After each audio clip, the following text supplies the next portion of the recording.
स्मशानभूमी, जिथे माणसाचा प्रवास, शेवटचा प्रवास हा जो आहे तो संपतो, त्याच स्मशानातनं आता रक्षा म्हणजेच राख चोरीला जात असल्याची घटना समोर येते. जालना जिल्ह्यातल्या भोकरदन तालुक्यात पुन्हा एकदा असाच प्रकार घडलाय. वरुड बुद्रुक गावात अंत्यसंस्कारानंतर चितेची रक्षा अज्ञातांनी चोरून नेली आहे. नेमकं हे कोण करते आणि कशासाठी करते ते पाहूया. स्मशानातलं सोनं.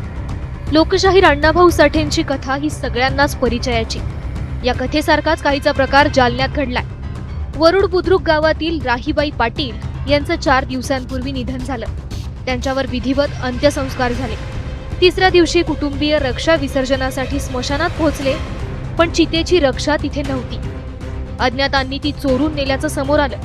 त्यामुळे आधीच दुःखात असलेल्या कुटुंबाला हा आणखी एक मोठा धक्का बसला. हे चोरटे हे दागिने मिळवण्यासाठी रात्रीचे या स्मशानाच्या ठिकाणी येऊन संपूर्ण रक्षा गोळा करून घेऊन जात आहे. या अशा आघोरी प्रकारामुळे खरं म्हणजे कुटुंबाच्या भावनेला तडा जातोय. कारण आपली प्रिय व्यक्ती त्यांच्या निधनानंतर आपण त्यांची रक्षा कुठेतरी पवित्र ठिकाणी घेऊन जात असतो आणि त्या ठिकाणी विधिवत संस्कार करून आपण त्याचं विसर्जन करतो. परंतु माणुसकीला काळीमावर फसावा अशा प्रकारचा हा निंदनीय प्रकार या ठिकाणी काही लोकांकडून चालू आहे. दरम्यान काही दिवसांपूर्वीच पिंपळगाव कड गावातही असाच प्रकार घडला. रक्षा विसर्जनाच्या कार्यक्रमाला या ठिकाणी आम्ही सर्व हजर झाल्यानंतर या ठिकाणी एक विचित्र असा आघोरी प्रकार आम्हाला जाणवला की या ठिकाणी प्रेत ज्या ठिकाणी आपण त्या ठिकाणी अंत्यविधी करत असतो प्रेताची, त्या ठिकाणी पूर्ण अस्थी आणि रक्षा हे भरून नेलेलं आम्हाला त्या ठिकाणी आढळलं. त्यामुळे आम्हाला जे रक्षा विसर्जन करायचं होतं ते रक्षा विसर्जन करता आलं नाही.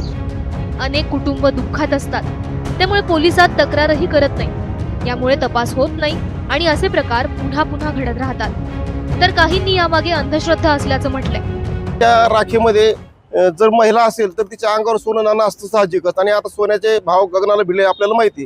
आणि त्यासाठी चोरटे अशा प्रकारे नुसतं सोनं त्या ठिकाणी न काढता पूर्ण राख आणि अस्थी सोबत घेऊन जातात आणि पाहणाऱ्याला वाटतं की नातेवाईक असतील अस्थी विसर्जनासाठी घेऊन चालले आहेत.